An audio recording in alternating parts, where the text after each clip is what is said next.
The United States sees Russia as a threat, not because of any specific ideology, but because it is big. And the United States sees China as a threat, not because of anything that China does or is other than being big and successful. The United States has 4% of the world population, 335 million people. How could 4% of the world dominate the world? It's not possible, except if all the rest of the world were to remain poor, unsuccessful, backward, and so forth.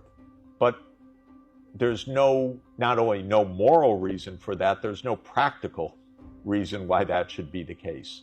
So I long believed that poorer countries can grow faster and catch up. But it's also wrong economically, because Russia will catch up. China will catch up.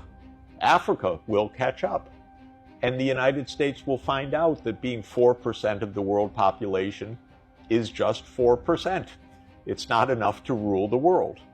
The U.S. will have to learn to be cooperative, and will have to learn that statecraft is more than overthrowing governments.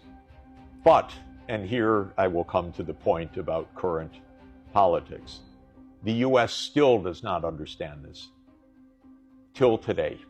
And the wars that we see and the crises that we see are still crises of the old imperial mentality. So the war in Ukraine is a war that the U.S. caused, not a war that Putin caused, but a war that the U.S. caused by expanding the military alliance, NATO, eastward, and trying to set up a military base or bases in Ukraine and in the South Caucasus, especially the country Georgia.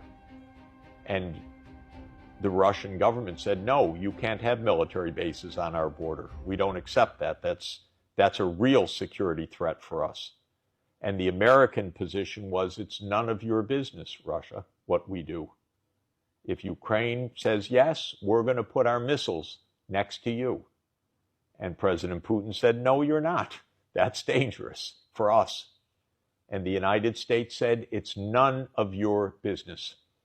And so this is the essence of the Ukraine conflict, which is that the U.S. said we can expand our military reach anywhere. The Russians said not on our border, and it finally came to war.